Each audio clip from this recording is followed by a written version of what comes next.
Hi, I'm Leiza, and welcome to The Week That Was, a 60-second look at what happened this past week at SJIIES. Start the clock.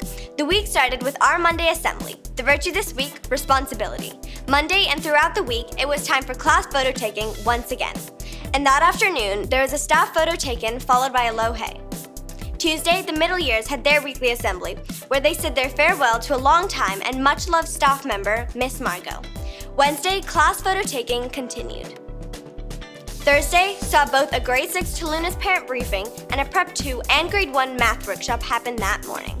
Our week ended with a House Assembly on Friday afternoon, where votes were cast for House Captains for 2019. Best of luck to all.